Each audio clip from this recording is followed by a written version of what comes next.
Welcome to Yo Today. I'm Paul Pepis, Director of the Oregon Humanities Center. My guest today is Samoan writer, editor, and art critic Lana Lopesi, an assistant professor in the Department of Indigenous, Race, and Ethnic Studies at the University of Oregon. She joined the faculty in fall 2022. Lopesi completed her doctorate in 2021 at Auckland University of Technology in New Zealand. Her research interests include Pacific studies, Indigenous and women of color feminisms, contemporary Pacific art, and global indigeneities. In addition to having written numerous articles and chapters, Lopesi is the author of 2 books, False Divides, How Do We Get to Know Each Other Again, and Bloody Woman, Essays, which was longlisted for the Ockham New Zealand Book Awards. She also has extensive editorial experience, having edited or co-edited several books, journals, special issues, and websites. Her edited volume, Pacific Arts Legacy Project, is forthcoming in 2023. In 2023, Lopesi also was awarded the New Zealand Order of Merit in recognition of her services to the arts. The award is one of the highest honors bestowed by the New Zealand government.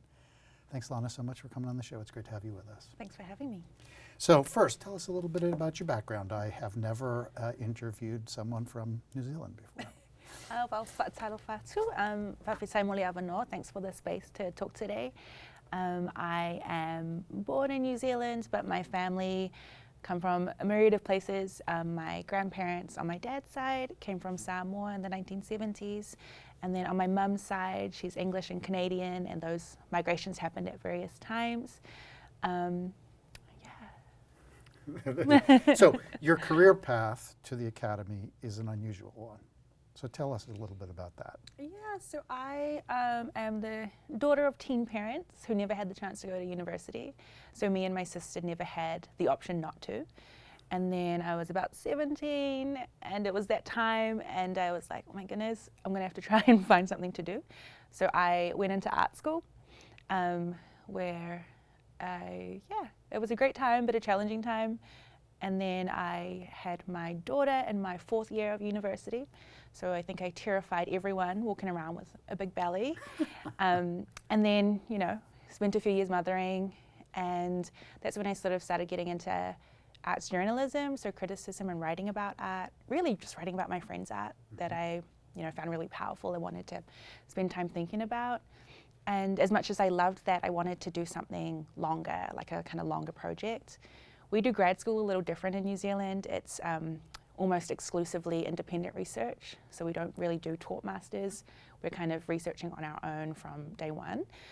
So I went into a master's program and started looking at Pacific people on the internet, and then a scholarship opportunity came up for my PhD. Thought it sounded pretty cool, and I basically never really left. Okay, so let's talk about your PhD thesis.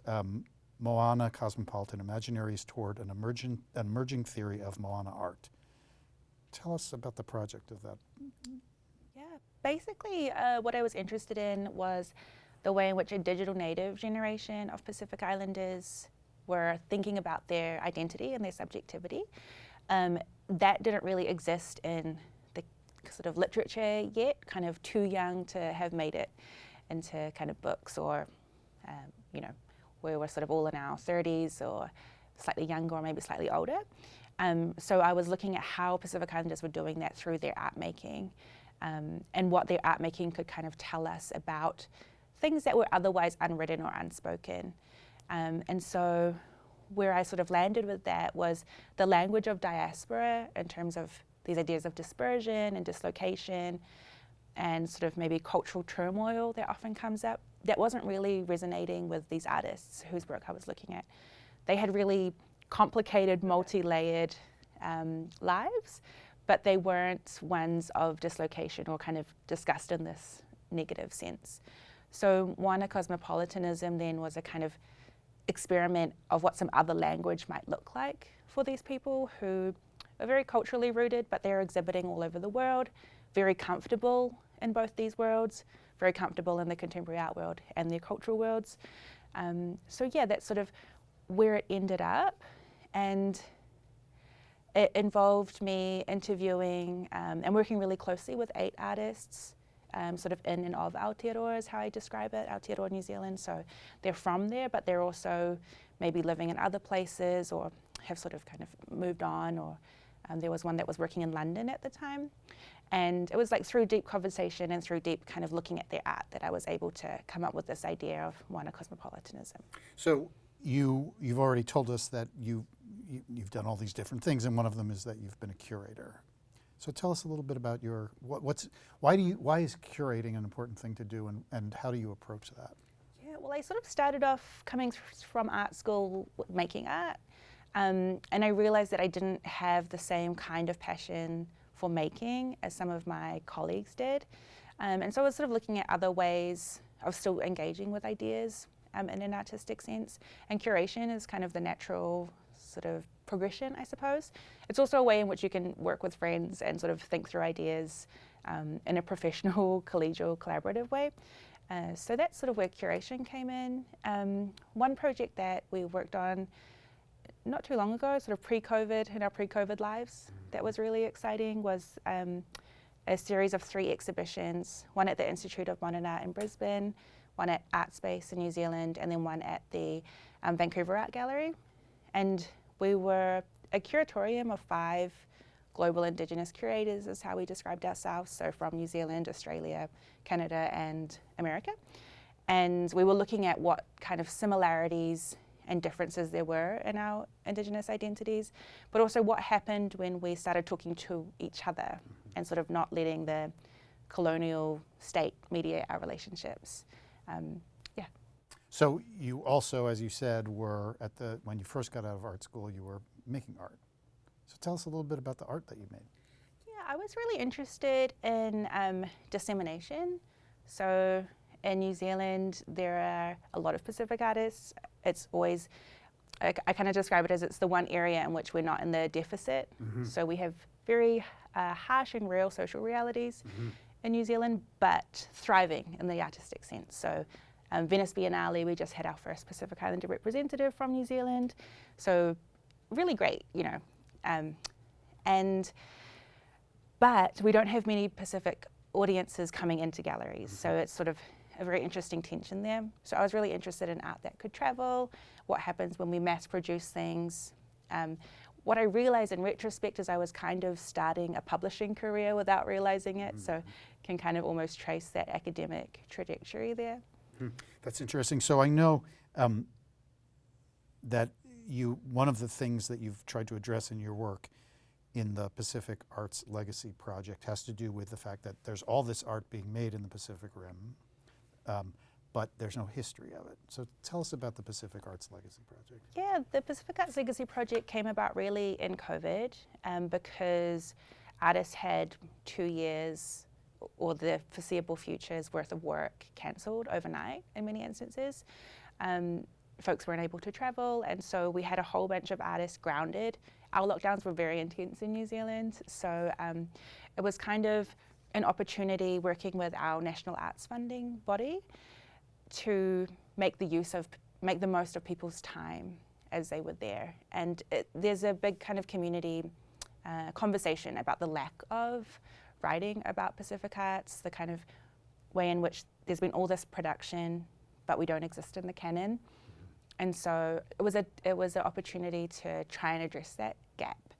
And what we were really interested in is I can come in as a scholar or an editor, or we can get art historians, but that's not really the perspective that we wanted to capture. We wanted the voices of the artists, which is an interesting tension from an academic point of view, because what artists want to say about their work is not always what I would hope they write about.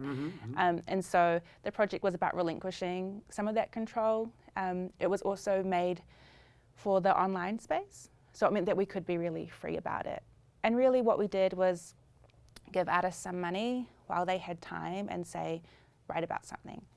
And the results were incredibly varied, but it was the first kind of really serious attempt to capture the story of Pacific arts from the artist's perspective. So it starts as an online project, but you're now editing a volume based on it. So tell us a little bit about why you decided to do that, and how did you select among all the stuff that's in the digital space for the printed version? Yeah, so it got picked up by Penguin Random House really quickly. They kind of saw the aspiration and vision for it. even before we really started publishing, which is an interesting gamble on their behalf. What it's turned into now is an edited volume that has over 120 contributors. And then I've written 12 chapters that kind of create like a narrative spine for it.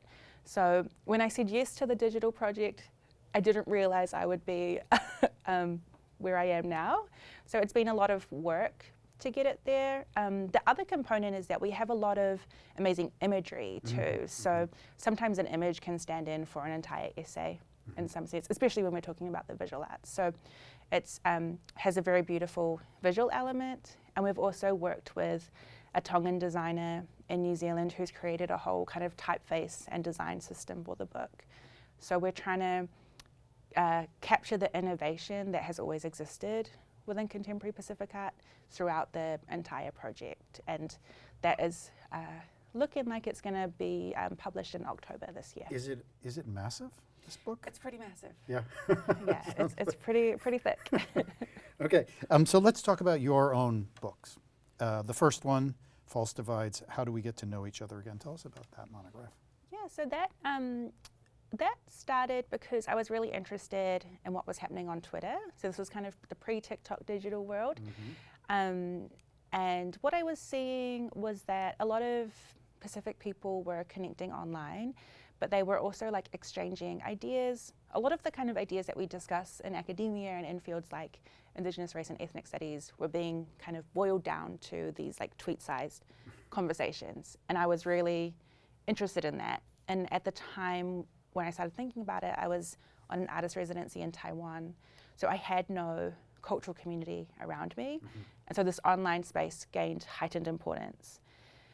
And then I was also seeing people like learn languages, exchange different kind of cultural practices, all in this online environment.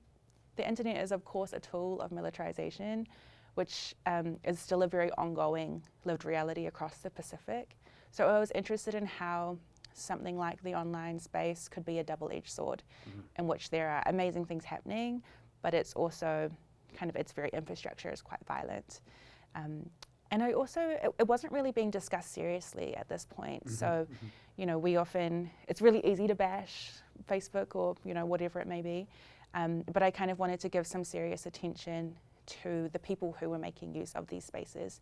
And it was really around this question of how do we get to know each other again? So the way in which the online space brings people together who are not only spread across a diaspora community and, you know, living on island, but also these international diasporas. So there's always these fights that happen with kind of the New Zealand Pacific diaspora, the US Pacific diaspora, and the Australian Pacific diaspora that have all of these shared qualities, but are also very unique in their context. And so, you know, just kind of giving some attention to what was happening. You say there's divisions among them. Yeah, could you tell us a little bit about what those are? What are these false divides that you were addressing? Yeah, I was interested in how the settler colonial states that we kind of live in and belong to mediate our relationships with each other. And so what does it mean when on the online space we're kind of all just like pushed together?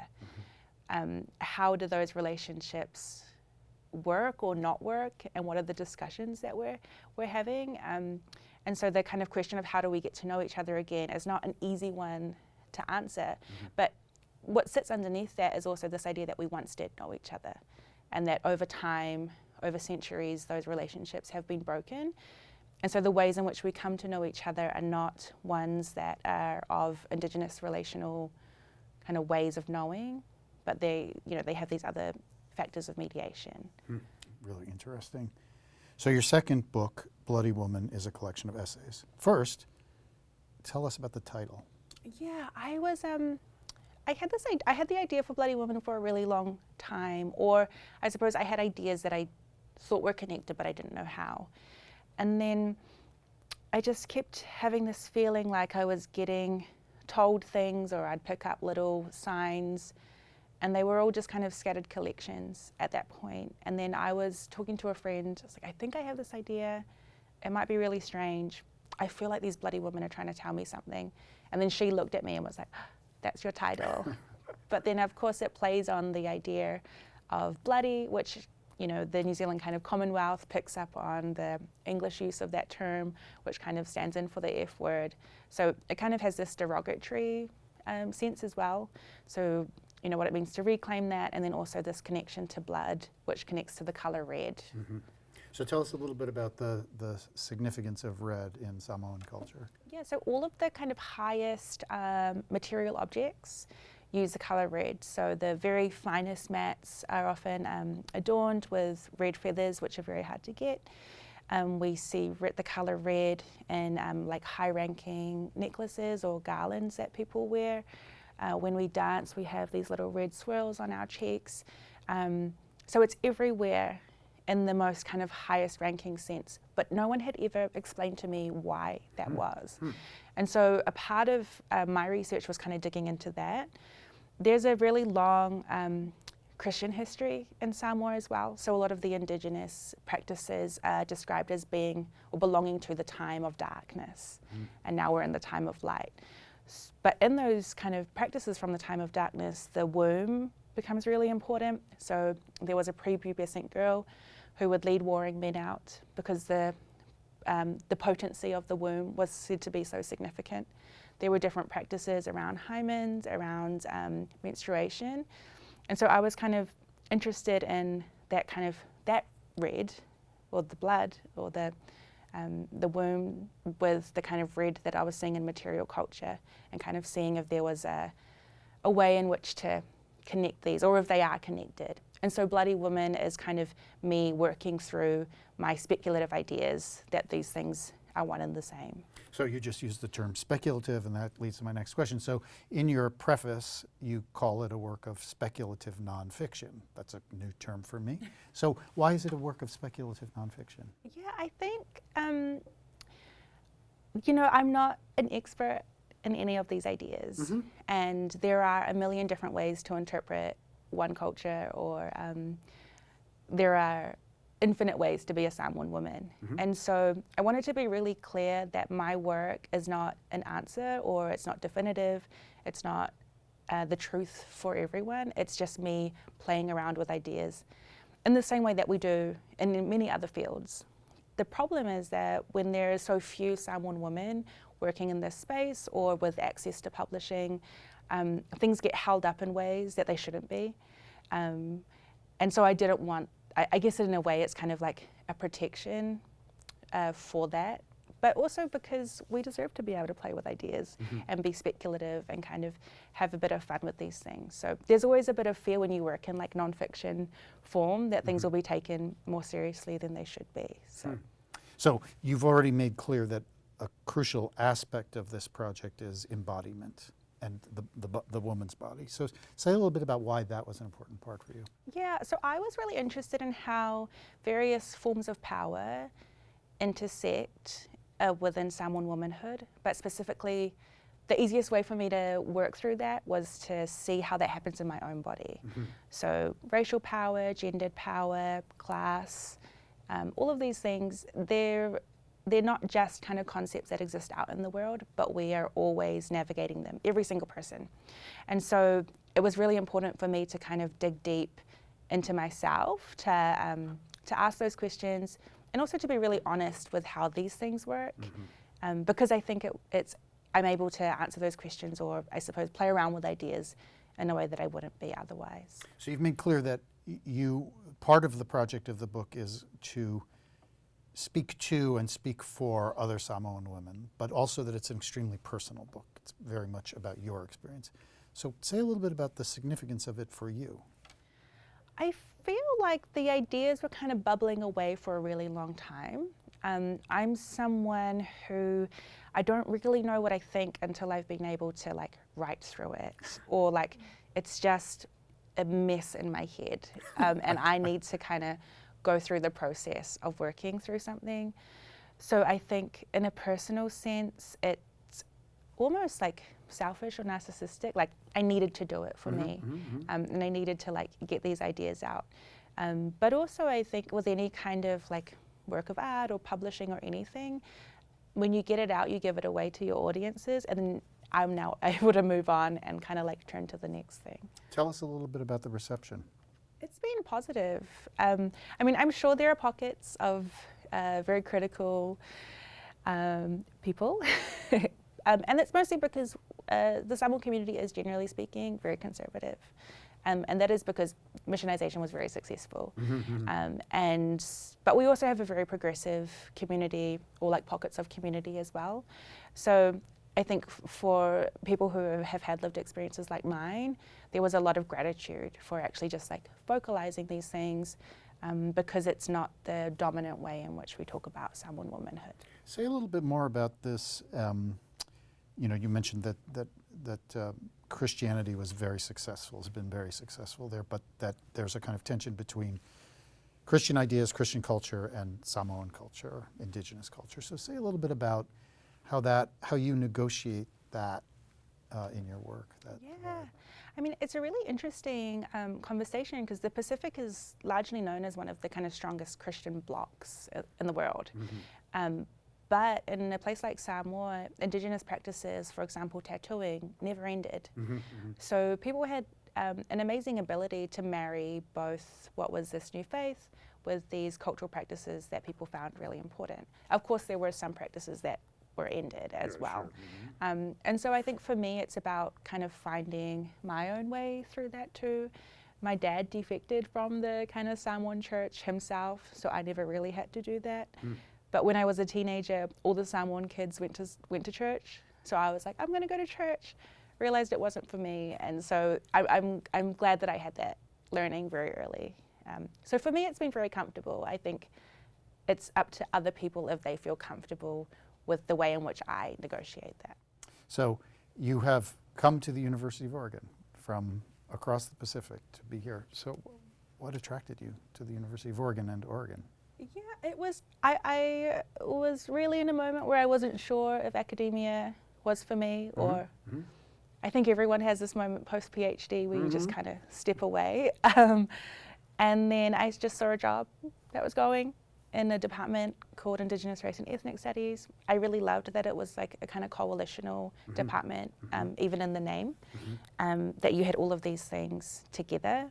And then they were looking for someone to teach Pacific Islander Studies with a specialization in Indigenous feminisms. And it felt too on the nose not to apply. I had to know that my baby PhD from New Zealand could compete with, the UCs or wherever they might be coming from. And then it just I just kept coming through the next round, and now I'm here. And how does it feel to live in Oregon after you've spent your life across the Pacific? Yeah, it's interesting. I think I feel comforted that I'm still on the coast, that the Pacific Ocean is still very close, even though I'm on the complete opposite side. I'm really grateful actually to be in a Pacific community here that is so hungry to build. I think there's a lot of potential and possibilities, which is to say that there are also a lot of gaps and kind of ways in which the community has been underserved.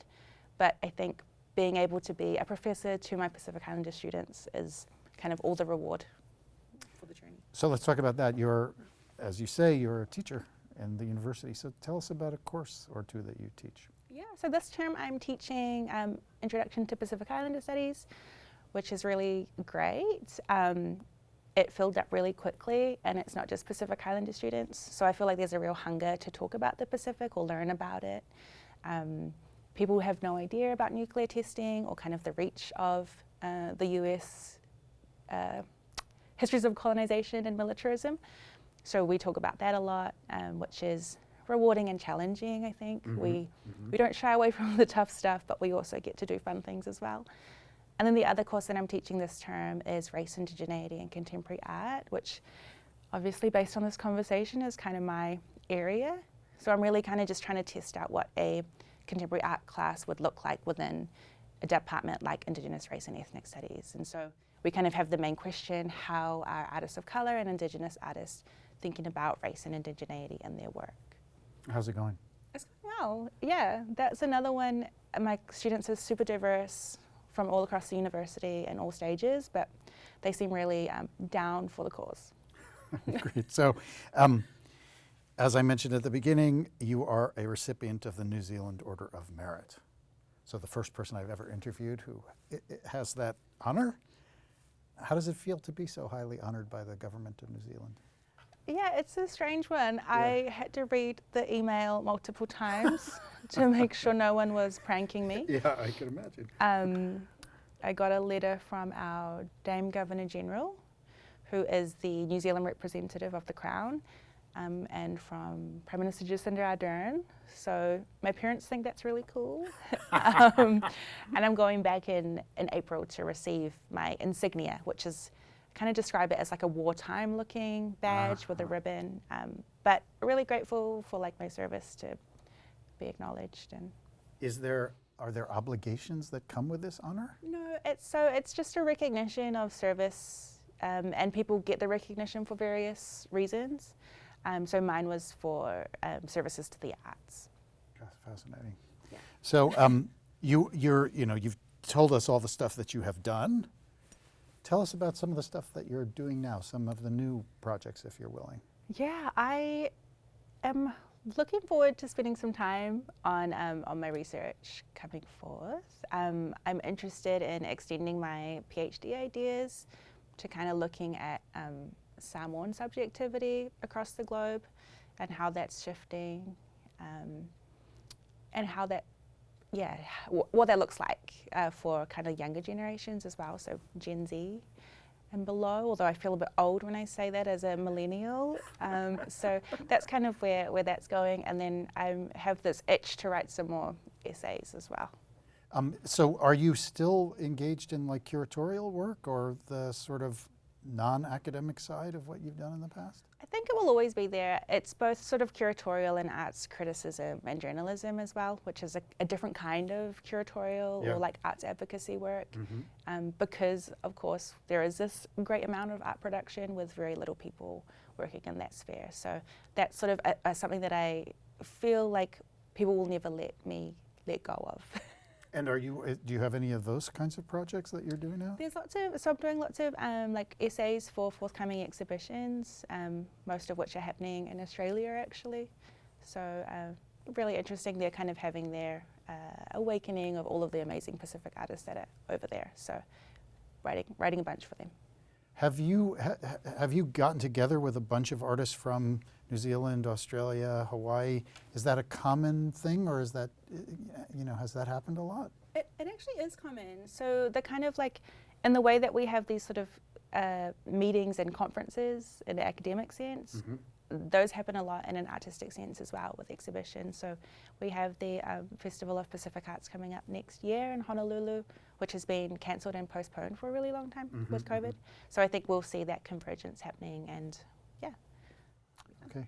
Well, we're just at the end of our time, so I want to thank you so much for taking the time to speak with us, and we're glad to have you at the University of Oregon, and your work is so fascinating. I hope it continues to go well for you. Thank you. Thanks for doing it. I've been speaking with Samoan writer, editor, and art critic Lana Lopesi, an assistant professor in the Department of Indigenous, Race, and Ethnic Studies at the University of Oregon. Thanks so much for watching.